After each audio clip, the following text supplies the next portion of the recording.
Australia is facing a war on two fronts. As the Prime Minister has said, we are facing a health crisis and an economic crisis at the same time. The past weeks have been tough, but the weeks ahead will be tougher. And Australians know that no matter how great the challenge is, their government has their back. Our priority all along has been to properly resource and prepare our health system for the challenges that we face in the period ahead. But we have also never lost sight of what the need is to cushion the harsh economic impact for Australians from the coronavirus as we build a bridge to the recovery. This is what the hibernation strategy has been all about. We are partnering with banks to support lending to their customers, and the banks are providing a 6-month reprieve from having to make repayments. We are ensuring that tenants facing significant hardship as a result of the coronavirus will have the security of a 6-month moratorium on evictions. We're working with the utility and the insurance companies who have a responsibility in this Team Australia moment to help their customers get to the other side.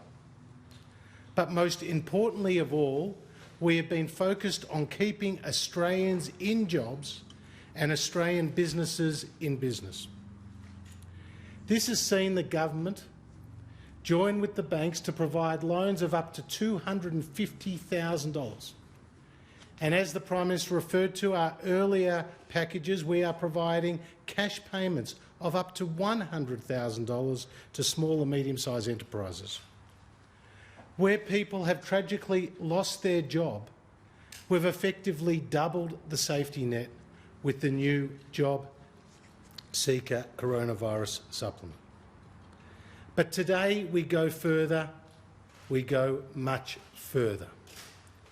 At a cost of $130 billion over the next 6 months, we are providing support to the Australian worker like never before.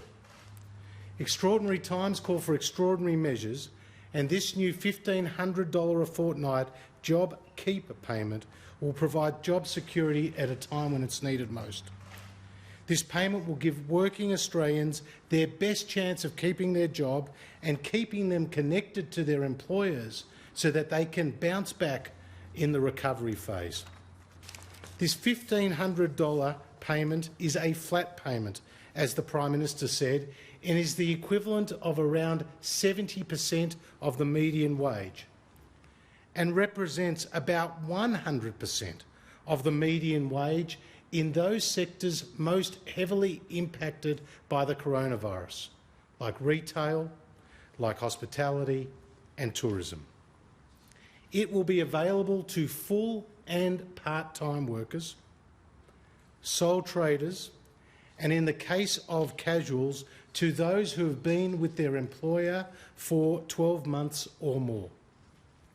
From today, employers and sole traders will be able to apply to the Australian Tax Office for workers that are on their books as of the 1st of March. The payments will flow from the first week of May and be backdated to today. If employees have been stood down by their employer since March the 1st, they are still eligible for these payments. To be eligible, the turnover of the business will need to have fallen by 30% or more, or in the case of a business with an annual turnover of more than $1 billion, by 50% or more.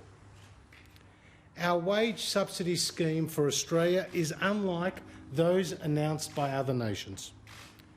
It's more generous than New Zealand's scheme. It's broader than the United Kingdom's scheme, as it applies to all employees, not just those that have been stood down.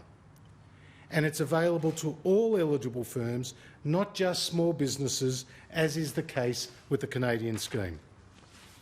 Our scheme, as the Prime Minister has said, is uniquely Australian. with every eligible employee receiving the same wage subsidy. Today's announcement, together with our previous two packages, including the $105 billion injected into the financial system with the Reserve Bank of Australia, sees total support from the federal government during the coronavirus reach more than $320 billion, or 16.4% of GDP. This unprecedented level of support reflects the unprecedented moment that we are in.